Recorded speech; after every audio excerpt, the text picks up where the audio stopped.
বন্যায় লাশের মিছিল যেন থামছেই না। এরই মধ্যে নতুন আতঙ্ক, বিষধর সাপ। সরকারি হাসপাতালে নেই কোনো অ্যান্টিভেনম। এ যেন মরার উপর খাড়া। সব বিপদ একসাথে এসে হানা দিয়েছে দেশের উপর। একের পর এক অকালে প্রাণ হারাচ্ছে মানুষ। বন্যার্ত মানুষের বিভীষিকাময় বিস্তারিত পরিস্থিতি নিয়েই থাকছে আজকের প্রতিবেদন। সবুজে ঘেরা আমাদের এই অপরূপ বাংলাদেশে ঋতু পরিবর্তনের সাথে সাথে বন্যা নতুন কিছু নয়। তবে এবারের পরিস্থিতি যেন পূর্বের সব চেনা রূপকে হার মানিয়েছে। টানা অতিবৃষ্টি, উজান থেকে নেমে আসা পাহাড়ি ঢল আর আকস্মিক পাহাড় ধসের এক সম্মিলিত তাণ্ডবে দেশের বিশাল একটা অংশ আজ কার্যত বিচ্ছিন্ন দ্বীপের রূপ নিয়েছে। সরকারি ও বেসরকারি প্রাথমিক হিসাব বলছে, এই প্রাকৃতিক দুর্যোগে ইতোমধ্যেই শতাধিক প্রাণ ঝরে গেছে এবং আহতদের সংখ্যা ছাড়িয়ে গেছে কয়েকশো। তবে সংখ্যার এই হিসাব দিয়ে মাঠ পর্যায়ের প্রকৃত ক্ষত কখনোই পরিমাপ করা সম্ভব নয়। প্রায় ৮ লাখেরও বেশি মানুষ এই বন্যায় সরাসরি ক্ষতিগ্রস্ত হয়েছেন এবং ২.৫ লাখেরও বেশি পরিবার সম্পূর্ণ পানিবন্দী অবস্থায় মানবেতর দিন কাটাচ্ছেন। ঘরবাড়ির ভেতরে বুক সমান পানি, কোথাও আবার ঘরের চাল ছুঁই ছুঁই অবস্থা। এমন পরিস্থিতিতে মানুষ যখন নিজের এবং কোলের শিশুটির জীবন বাঁচাতে ঘরের একমাত্র উঁচু স্থান অর্থাৎ টিনের চালার ওপর আশ্রয় নিচ্ছেন, ঠিক তখনই শুরু হচ্ছে আসল বিভীষিকা। বন্যার পানিতে নিজেদের আদি বাসস্থান হারিয়ে সাপ ও বিচ্ছুর মতো বিপজ্জনক প্রাণীরাও এখন নিরাপদ আশ্রয়ের খোঁজে হন্যে হয়ে ছুটছে। আর তাদের এই ছুটে আসার সহজ গন্তব্য হয়ে উঠছে মানুষের আশ্রয় নেওয়া সেই টিনের চালাগুলো। ফলে নিকষ কালো অন্ধকারে বন্যা কবলিত মানুষগুলো প্রতিনিয়ত সাপের কামড়ের শিকার হচ্ছেন।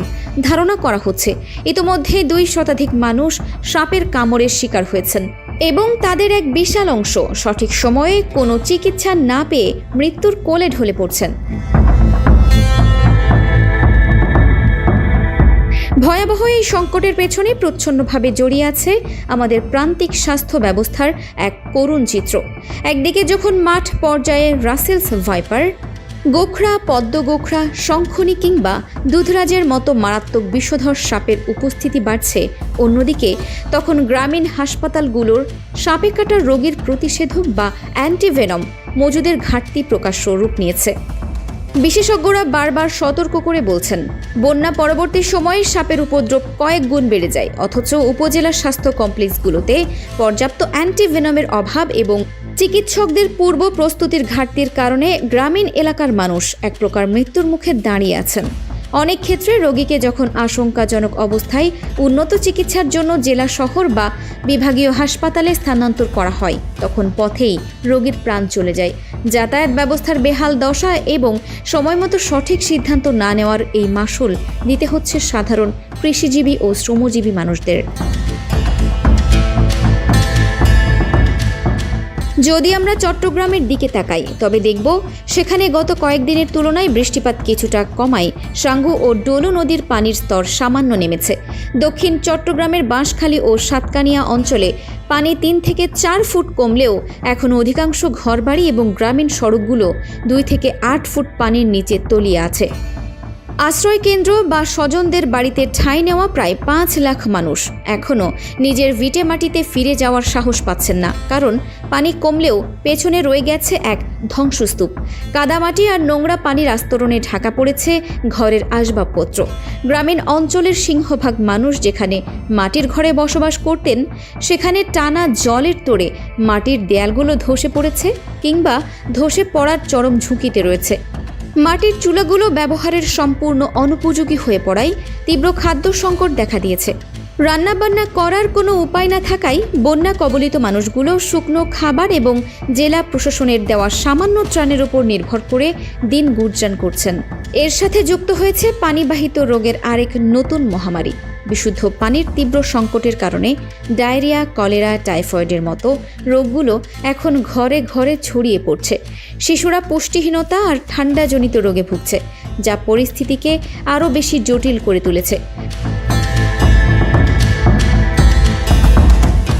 বন্যায় কেবল মানুষের বাসস্থানই ক্ষতিগ্রস্ত হয়নি, মৎস্য ও প্রাণী সম্পদ খাত এক প্রকার ধ্বংস হয়ে গেছে। প্রাথমিক মৎস্য বিভাগের তথ্য অনুযায়ী শত কোটি টাকারও বেশি মূল্যের মাছের ঘের ও পুকুর বন্যার পানিতে ভেসে গেছে। হাজার হাজার পুকুর ও দিঘি তলিয়ে যাওয়ায় মৎস্য চাষিরা আজ ঋণের বোঝা মাথায় নিয়ে নিঃস্ব হয়ে বসে আছেন। একইভাবে প্রাণী সম্পদ খাতের ক্ষতিও কোনো অংশে কম নয়। বন্যার পানিতে ডুবে এবং সঠিক খাদ্যের অভাবে শত শত গবাদি পশু ও হাজার হাজার মুরগি মারা গেছে। কৃষি সম্প্রসারণ অধিদপ্তরের হিসাব অনুযায়ী হাজার হাজার হেক্টর ফসলি জমি ও সবজি ক্ষেত সম্পূর্ণ নষ্ট হয়ে গেছে। এই বিপুল পরিমাণ অর্থনৈতিক ক্ষতি কাটিয়ে উঠে গ্রামীণ সমাজ আবার কবে স্বাভাবিক ছন্দে ফিরতে পারবে তা এক মস্ত বড় প্রশ্ন। অবকাঠামোগত ক্ষতির চিত্র আরও ভয়াবহ। সড়ক ও জনপথ বিভাগ এবং স্থানীয় সরকার প্রকৌশল অধিদপ্তরের আওতাধীন শত শত কিলোমিটার রাস্তা এবং অসংখ্য সেতু ও কালভার্ট পানির তোড়ে ভেঙে গেছে। ফলে জেলা শহরগুলোর সাথে গ্রামীণ জনপদের যোগাযোগ ব্যবস্থা সম্পূর্ণ ভেঙে পড়েছে, যা ত্রাণ বিতরণ ও উদ্ধার কার্যক্রমে বড় ধরনের বাধা সৃষ্টি করছে। একই সময়ে দেশের অন্য প্রান্তে, বিশেষ করে সিরাজগঞ্জের কাজীপুর অঞ্চলে যমুনা নদীর পানি যেভাবে হু হু করে বাড়ছে তা উত্তরবঙ্গের মানুষের মনে নতুন করে এক মহা আতঙ্কের জন্ম দিয়েছে। উজান থেকে ধেয়ে আসা ঢল আর ভারী বর্ষণে যমুনার অববাহিকায় গড়ে ওঠা চরাঞ্চল ও দ্বীপ চরগুলো প্লাবিত হতে শুরু করেছে। এক রাতের ব্যবধানে নদী তীরবর্তী মানুষের ফসলি জমি ও বসত ভিটায় পানি ঢুকে পড়েছে। এই অঞ্চলের মানুষের জন্য বন্যা এবং সর্বগ্রাসী নদী ভাঙন যেন এক চিরস্থায়ী অভিশাপ। প্রতি বছর নদী তার গতিপথ পরিবর্তন করে হাজার হাজার মানুষের ঘরবাড়ি গিলে খাচ্ছে। উন্নত বিশ্বে নদী ভাঙনের শিকার মানুষদের জন্য রাষ্ট্র যেভাবে দ্রুত পুনর্বাসন ও ক্ষতিপূরণের ব্যবস্থা করে, আমাদের দেশে সেই তুলনায় প্রান্তিক মানুষেরা বরাবরই অবহেলিত থেকে যান। সর্বস্ব হারানোর পর অনেক সময় তাদের কোনো খোঁজই নেওয়া হয় না বলে স্থানীয় সমাজকর্মীদের দাবি। যদিও সরকারিভাবে বলা হচ্ছে যে পরিস্থিতি মোকাবিলার জন্য পর্যাপ্ত চাল, নগদ অর্থ ও শুকনো খাবারের প্যাকেটের মজুদ রয়েছে, কিন্তু মাঠ পর্যায়ে সেই ত্রাণের সুষম বণ্টন ও দীর্ঘমেয়াদী টেকসই পরিকল্পনার অভাব সবসময় দৃশ্যমান থাকে। এই সামগ্রিক বিপর্যয় থেকে শিক্ষা নিয়ে আমাদের এখন পরবর্তী পরিস্থিতি মোকাবেলায় এক বিশেষ ও সমন্বিত পরিকল্পনা গ্রহণ করা উচিত। বন্যা শেষ হয়ে গেলেই দায়িত্ব শেষ হয়ে যায় না। আসল চ্যালেঞ্জ শুরু হয় বন্যা পরবর্তী সময়ে। প্রথমত, বন্যা কবলিত প্রতিটি অঞ্চলের গ্রামীণ স্বাস্থ্য কেন্দ্রগুলোতে সার্বক্ষণিক অ্যান্টিভেনমের প্রাপ্যতা এবং সাপে কাটা রোগের জরুরি চিকিৎসার প্রশিক্ষণ নিশ্চিত করতে হবে, যাতে একটি প্রাণও চিকিৎসার অভাবে ঝরে না যায়। দ্বিতীয়ত, পানিবাহিত রোগের প্রাদুর্ভাব ঠেকাতে প্রতিটি ক্ষতিগ্রস্ত পরিবারে পর্যাপ্ত পানি, বিশুদ্ধকরণ বড়ি ও জরুরি ঔষধ পৌঁছে দিতে হবে। তৃতীয়ত, যাদের মাটির ঘর সম্পূর্ণ ধ্বংস হয়ে গেছে তাদের পুনর্বাসন ও ঘরবাড়ি পুনর্নির্মাণের জন্য আর্থিক ও কারিগরি সহযোগিতা দেওয়া রাষ্ট্রের অন্যতম প্রধান দায়িত্ব হওয়া উচিত।